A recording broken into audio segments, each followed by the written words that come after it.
Bonjour à tous et bienvenue dans ce troisième cours de philosophie générale consacré à la notion d'inconscient. Il est à présent temps de revenir à Leibniz, philosophe important du XVIIe siècle, que je n'ai plus abordé depuis un bon moment sur cette chaîne.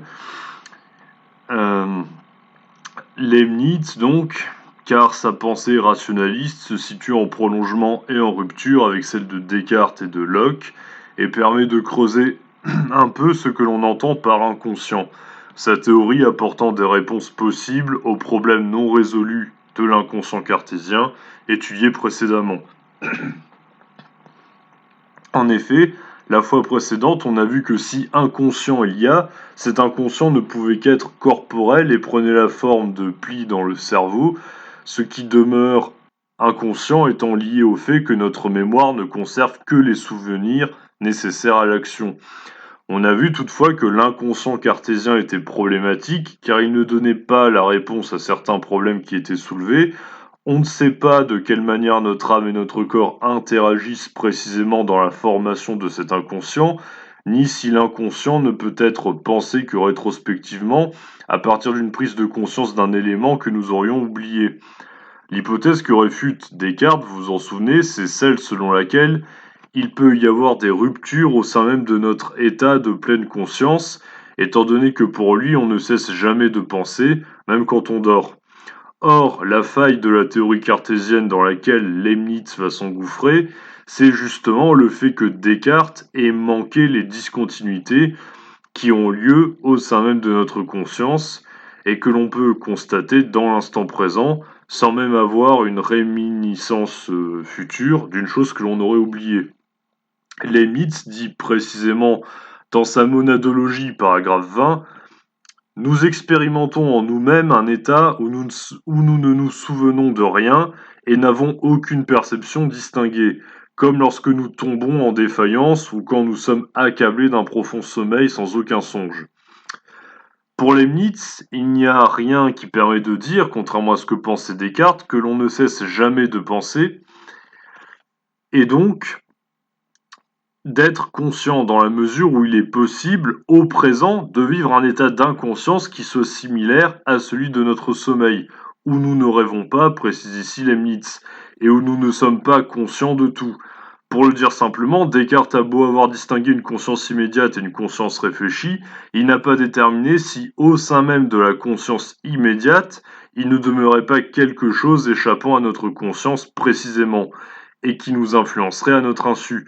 C'est précisément cette piste que Leibniz va creuser, et il va le faire en développant une idée géniale qui fera date dans l'histoire des idées, celle de la loi de continuité, loi qu'il applique à l'entièreté du réel, puisque par harmonie préétablie, pour Leibniz, tout est réglé dans l'univers, de sorte que tout ce qui a lieu a une influence immédiate et inconsciente sur un autre événement.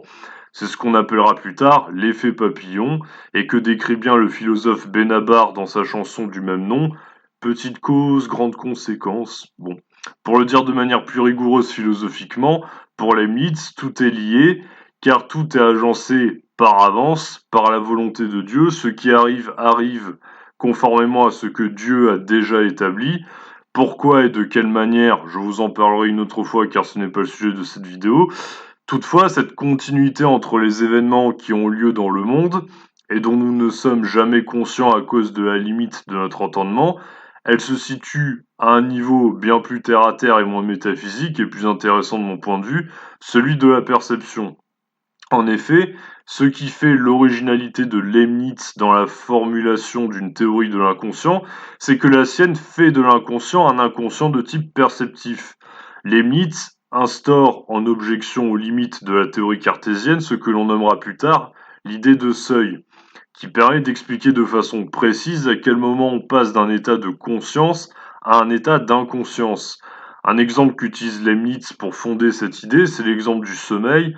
Au livre 2, chapitre 1, paragraphe 13 de ses nouveaux essais sur l'entendement humain, il nous dit plus on est aisé à être réveillé, plus on a de sentiments de ce qui se passe au dehors, quoique ce sentiment ne soit pas toujours assez fort pour causer le réveil. Ce qui signifie que pour Leibniz, l'inconscient répond à une loi de continuité et à un seuil, terme que la psychologie moderne emploie, Le seuil, c'est le degré d'intensité requis permettant de passer de l'inconscience, enfin à la conscience, et de la conscience à l'inconscience, réciproquement, mais intensité de quoi justement? Eh bien, ces données sensorielles de nos sens, comme dans l'exemple que prend Leibniz, où il nous dit que si on est dans un état de sommeil profond, le seuil d'intensité pour réveiller la personne ne sera pas le même que dans un sommeil léger où l'on est plus réceptif au bruit autour de nous. Le seuil au-delà duquel le dormeur va se réveiller dépend d'une quantité de bruit mis bout à bout ou d'un bruit vraiment important qui équivaudra en termes d'intensité à une accumulation de bruits divers, à une gradation. Le grand texte où Leibniz développe cette idée d'un inconscient perceptif relatif à un seuil, c'est la préface de ses nouveaux essais sur entendement, précisément. La fameuse loi de continuité y est par ailleurs exprimée dans la fameuse citation qui a fait date et qui est la suivante. C'est une de mes plus grandes maximes et des plus vérifiées que la nature ne fait jamais de saut, ce que j'appelais la loi de continuité. La nature ne fait jamais de saut, cela signifie que tout dans la nature concourt à un ordre parfait dont Dieu est responsable, dont j'ai parlé précédemment, mais cela veut aussi dire qu'il n'y a pas de rupture stricte entre les différents éléments de la nature, et donc entre le conscient et l'inconscient, seulement une discontinuité apparente liée à des degrés d'intensité plus ou moins importants de nos perceptions. Ce qui fait qu'on a l'impression qu'il y a un trou entre le moment où on s'est endormi et le moment où on s'est réveillé. C'est uniquement un état d'inconscience, mais il y a quand même une continuité au niveau psychique. On a continué de percevoir plein de petites perceptions dans notre sommeil, simplement on ne les a pas aperçues. Et le seuil correspond, comme je l'ai indiqué, à un degré d'intensité en ce qui concerne l'accumulation de plein de petites perceptions qui vont nous faire passer à un état d'éveil. Je vais expliquer ça plus dans le détail maintenant. Donc rien, cette loi de la continuité chez Leibniz, elle est très importante aussi au niveau scientifique, parce que en fait, ça revient aussi à dire que rien ne vient de rien, et tout changement s'inscrit dans un prolongement. C'est à ça aussi que renvoie l'idée de continuité. Je rappelle en passant que Leibniz n'était pas que philosophe et qu'il a joué un rôle majeur en sciences et en mathématiques également, cette loi de continuité ayant une importance toute particulière un siècle plus tard en physique, lorsque l'on constatera la permanence de la quantité de matière dans les corps en dépit de leur transformation. Bref, c'est une parenthèse. Si on revient sur le passage du sommeil à celui du réveil, on constate que l'on peut bel et bien avoir des perceptions dont on n'est pas immédiatement conscient, puisque c'est la saisie de certaines d'entre elles de manière accumulée qui va réveiller un individu qui dort. C'est pour cela que le réveil se fait en sursaut en cas de bruit et qu'il faut toujours un certain temps pour réaliser réellement quelle est la cause du réveil. Il faut toujours autant de reprendre ses esprits, comme on dit. Et ben justement, reprendre ses esprits, là, ça veut dire revenir à un état de pleine conscience. Donc je précise en passant que l'ouvrage de Leibniz se nomme Nouveaux essais sur l'entendement humain en réaction à l'essai sur l'entendement humain qu'a écrit Locke, et dont je vous ai déjà parlé récemment. Donc Leibniz se propose d'en écrire de nouveaux. Locke faisait dépendre la connaissance de la perception, et on a vu que pour lui, notre âme était comparable à une table vierge de tout caractère. Manquer d'idées, c'est donc manquer d'expérience pour ce dernier, puisque l'expérience précède l'idée. Dans le texte que j'évoquais dans ma dernière vidéo sur Locke, au livre 2, au paragraphe qui portait précisément sur la notion de l'identité personnelle, le paragraphe 27 de son essai sur l'entendement humain au sein du livre 2, Locke faisait une précision très importante car c'est à partir de celle-ci que Leibniz construit l'essentiel de sa critique de l'empirisme de Locke. Et ça, c'est important de le mentionner. Il précisait, Locke, donc, que toute connaissance est liée à notre conscience, prenant appui sur la mémoire elle-même, constituée par des perceptions antérieures dans la mesure où il n'est pas possible, selon l'expression même de Locke, de percevoir une chose sans l'apercevoir. C'était les termes qu'employait Locke et c'est justement cette distinction conceptuelle que va réutiliser Leibniz Justement, l'objection que fait Leibniz à Locke, dès la préface de ses nouveaux essais sur l'entendement humain, c'est que si on peut percevoir, justement, sans apercevoir, on peut pas dire que si on perçoit, on aperçoit. Non, il faut dissocier les deux. Ce que l'on... Si absurde que ça puisse paraître à Locke, Leibniz démontre par là les limites de la connaissance strictement empirique. L'autre grand philosophe pris pour cible, je l'ai déjà précisé, c'est Descartes, car celui-ci n'a pas pris en compte de manière fine, comme le fait Leibniz, la façon dont se composent nos perceptions. Leibniz dit à ce propos dans sa Monadologie, paragraphe 14, les cartésiens ont fort manqué, ayant compté pour rien les perceptions dont on ne s'aperçoit pas. Donc vous voyez toujours la distinction entre percevoir et apercevoir. Donc je fais un peu d'histoire des idées en passant, mais je le fais parce que sinon on comprend rien à la force réelle du propos de Leibniz, car sa théorie marque une rupture à la fois avec Locke qui fait dépendre toute connaissance de la seule expérience, et celle de Descartes qui fait dépendre la conscience immédiate de perceptions simples, alors même que le simple est toujours composé, pour le dire avec autant de précision que possible. Par conséquent, ce que Descartes n'a pas vu, c'est que l'origine d'un inconscient se logerait dans la perception, et perception qui nous donne un accès simplifié au réel. Et ce que Locke n'a pas vu, c'est qu'il était effectivement possible de percevoir une chose sans la percevoir pour autant. La distinction conceptuelle que fait Leibniz dans sa préface des Nouveaux Essais sur l'entendement humain est nécessaire afin de démontrer que la perception porte sur ce qui est complexe et confus, tandis que ce qui est aperçu porte sur une conscience de la complexité de ce qui est perçu. Toujours relative, cela dit. De manière relative en tout cas. Il y a plein d'exemples qui permettent d'illustrer la thèse de Leibniz pour plus de clarté, l'un d'entre eux étant ce que l'on nomme le brouhaha. Quand vous passez dans une foule, par exemple, vous entendez un espèce de bruit confus, mais vous n'entendez pas distinctement chaque bruit qui compose le bruit d'ensemble que fait la foule. Eh bien ça, c'est votre perception qui vous fait saisir le bruit dans son ensemble, ce qu'on appelle le brouhaha. Mais comme le bruit de foule est composé de petits bruits distincts, il est possible que vous aperceviez justement une phrase prononcée par quelqu'un de temps en temps, ou que vous reconnaissiez un mot. Ça, c'est la perception, qui est une prise de conscience de certaines parties du tout qui apparaît à nos sens. Vous me direz, ok, ça c'est valable pour le son, chaque son étant composé de différentes vibrations, mais pour le reste, pour un phénomène naturel par exemple, eh bien, en fait, Leibniz utilise un autre exemple qui est resté assez célèbre, il me semble, et qui illustre son idée à merveille. Il s'agit du bruit des vagues au bord de mer.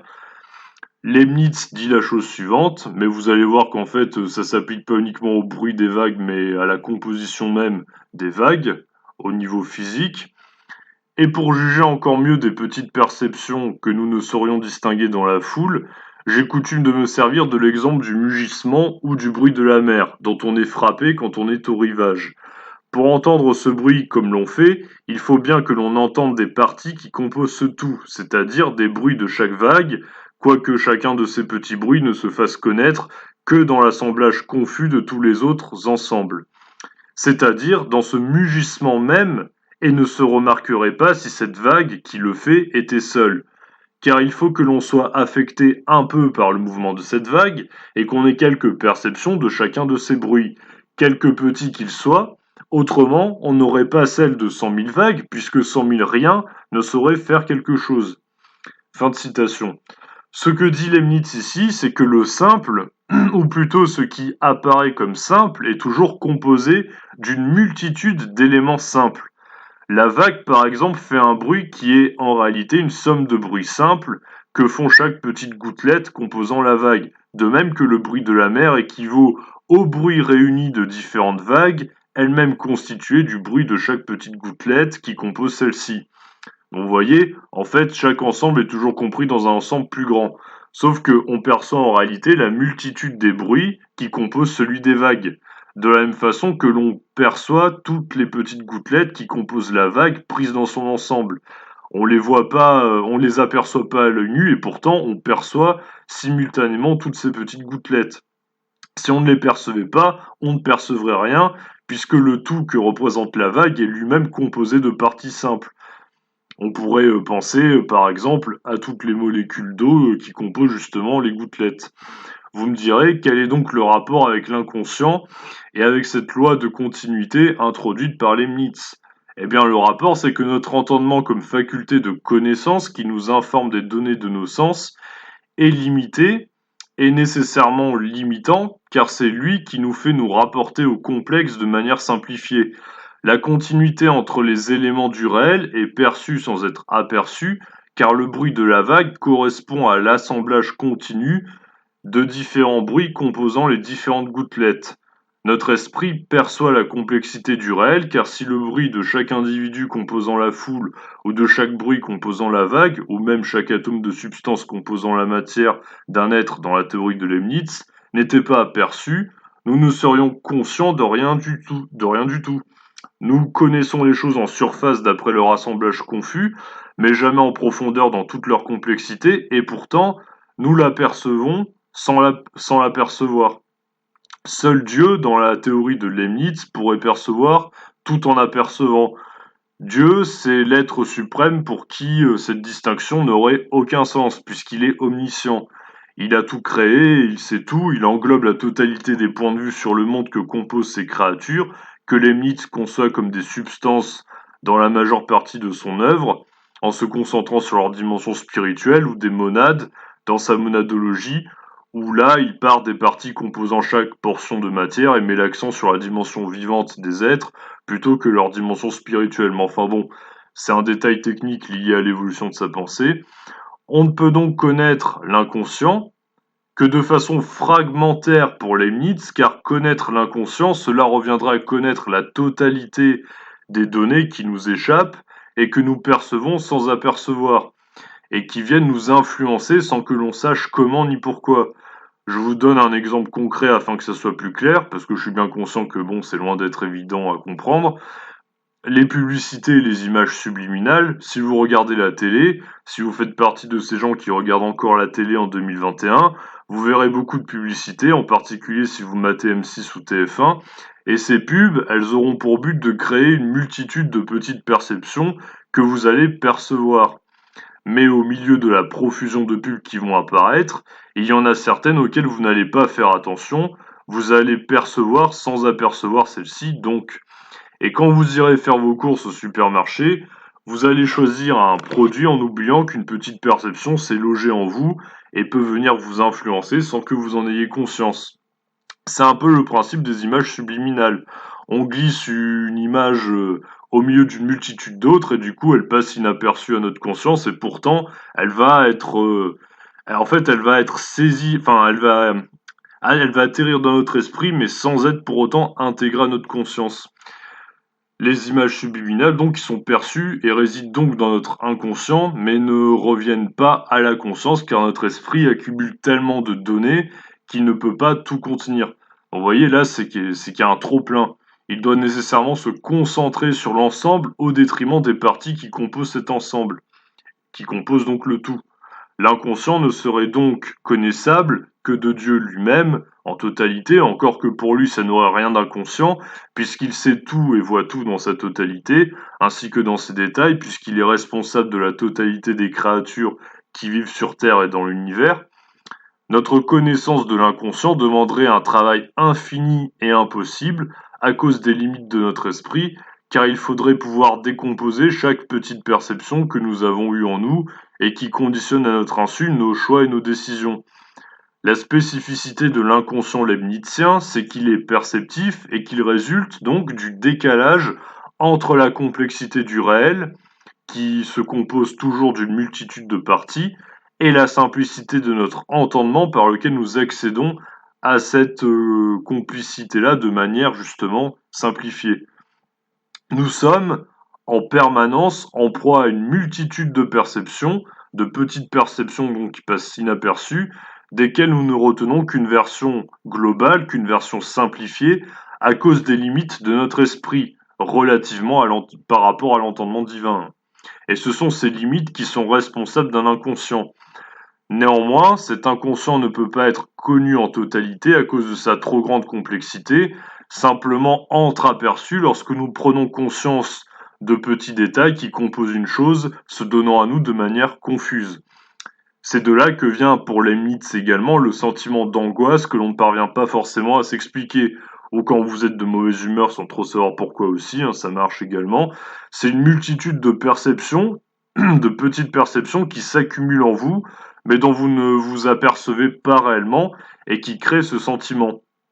Vous voyez, cette théorie est à mettre en lien, comme je l'ai expliqué, avec la théorie du déterminisme de la volonté chez Leibniz, que j'ai abordé il y a quelque temps déjà, où j'expliquais que Leibniz critiquait la liberté d'indifférence cartésienne en mettant en avant l'inconscience portant sur la faible différence de poids entre deux mobiles. De la même façon que nous sommes inconscients de la subtilité de nos préférences qui conditionnent nos décisions, de la même façon, nous sommes inconscients de la multiplicité des données sensorielles qui parviennent à notre conscience et dont certaines peuvent jouer un rôle dans nos préférences sans même que nous nous en apercevions.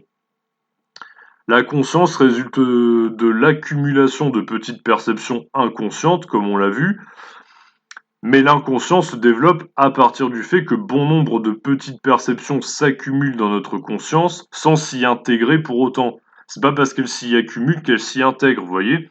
Nous ne sommes pas, nous ne sommes donc conscients que de ce qui apparaît de manière distincte, c'est-à-dire pas grand-chose eu égard à la réelle complexité du réel. Il y a unité des parties qui composent une totalité, et cette unité est une simplification salutaire de données trop complexes pour être aperçues par notre esprit. L'apparence simple des choses qui nous apparaît vient du fait que l'on porte toujours un regard limité à notre point de vue d'être humain faible et mortel sur le monde. Cette loi de la continuité s'applique donc aux monades que nous sommes dans la mesure où tous nos points de vue sont liés, car nous faisons nous-mêmes partie du tout que compose l'univers. Une monade, c'est une partie de l'univers et c'est toujours une partie qui compose la matière même de l'univers. Nous-mêmes, nous en faisons partie, nous sommes un point de vue sur cet univers. Nous accédons à des totalités composées de parties, mais nous-mêmes, du point de vue de Dieu, nous sommes également des parties du tout qui est l'univers. C'est pour cela que Leibniz dit une chose qui a toujours paru assez énigmatique ou difficile à expliquer dans sa monadologie. Je vous en parle quand même parce que, bon, moi, je veux bien essayer de faire face à la difficulté, mais lorsqu'il dit que chaque monade est un miroir de l'univers, que celle-ci exprime à sa manière de façon confuse. En fait, lorsque Leibniz dit cela, il veut dire qu'à notre manière de percevoir le monde et d'agir, nous incarnons un point de vue sur l'univers entier qui en vaut un autre, car nous sommes nous-mêmes une partie de ce grand tout créé par Dieu. Et puisque nous sommes tous des créatures de Dieu, qui englobent la totalité de nos points de vue, nous sommes tous un miroir de l'univers dans la mesure où nous l'exprimons à travers notre propre regard selon notre point de vue. Dieu étant le seul être capable d'englober la totalité des points de vue du fait de son omniscience. Les monades sont en liaison les unes les autres car elles sont toutes, en tant que point de vue sur le monde, créées par Dieu. Mais jamais elles ne peuvent le réaliser car, en tant que monades, nous n'avons pas un esprit suffisamment puissant permettant d'élargir notre horizon à d'autres points de vue que le nôtre. Nous sommes limités à notre seul point de vue. Nous sommes tous liés et nous sommes tous inconscients, à un plus haut niveau qui est ici métaphysique, vous l'aurez compris, des actions et des perceptions qui nous déterminent car ce que nous faisons a une influence indirecte sur l'ensemble de l'univers et a été prévu par Dieu qui possède un don d'omniscience, l'ensemble de l'univers pouvant s'expliquer à partir de l'ensemble des événements résultant des différentes actions qui y ont lieu selon l'ordre voulu par Dieu initialement. Voilà, c'est vraiment massif et très très abstrait, mais j'avais envie de déborder un peu sur la métaphysique de Leibniz pour que vous voyez à quel point ça peut donner le vertige au bout d'un moment. Retenez bien en tout cas que toute chose perçue se compose d'une complexité qui n'est pas clairement aperçue et que c'est de là que provient notre inconscient. Selon Leibniz, le fait qu'on soit en lien les uns les autres et qu'on s'influence mutuellement sans en avoir conscience, ça c'est à un autre niveau qui est plus difficile à penser, Leibniz étant de toute façon un auteur extrêmement compliqué. Ce que l'on peut tirer de l'inconscient leibnizien, c'est que celui-ci peut s'étendre à la totalité de l'univers, certes, mais surtout que l'on ne peut pas et que l'on ne pourra jamais le connaître en totalité, seulement de manière confuse et partielle. Toutefois, l'inconscient leibnizien, vous l'aurez compris, est un inconscient non dynamique, comme celui de Descartes étudié la fois précédente. Il manque à ce dernier une explication qui permette d'expliquer la force avec laquelle nos décisions peuvent être déterminées par des préférences inconscientes que nous avons relevées. Sur quels critères et en vue de quoi certaines petites perceptions, pour reprendre la terminologie leibnizienne, vont avoir plus ou moins de force que d'autres sur nous-mêmes en tant que notion, c'est-à-dire en tant qu'individu dont la totalité des prédispositions lui échappe à cause de la complexité de son inconscient. Complexité à laquelle seul Dieu a accès, je le rappelle, puisque Dieu peut lire en nous comme dans un livre ouvert. Est-ce que l'inconscient n'existe qu'à cause des limites de nos connaissances, telles que les a montrées Leibniz, ou bien est-ce que l'inconscient existe en vue d'une finalité précise, qui serait également nécessaire à notre conservation, puisque, comme on l'a vu avec Descartes, il était possible que notre mémoire occulte certains souvenirs inutiles à l'action présente pour faciliter notre existence. C'est ce que l'on verra la prochaine fois en montrant la nécessité de la théorie d'un inconscient davantage moderne, qui ne soit pas simplement non dynamique, pour résoudre ces problèmes et ces insuffisances constatées ici, à la suite de l'étude des théories de Descartes et de Leibniz. J'espère que cette vidéo vous aura plu, intéressé, qu'elle n'aura pas été trop compliquée à suivre. J'ai fait de mon mieux pour rendre Leibniz aussi abordable que possible. Mais si je voulais rester fidèle à sa pensée, je ne pouvais pas faire plus simple, hein, malheureusement. Donc posez-moi tout de même des questions si jamais vous avez un doute, on sait jamais. Quant à moi, je vous souhaite une très bonne journée ou soirée. Un grand merci à vous tous qui êtes abonnés à ma chaîne, hein. J'ai vraiment plaisir à partager mes connaissances avec vous et à échanger. Je vais faire une petite pause dans ma production, pas trop longtemps je pense non plus, et je vous dis à bientôt pour la suite.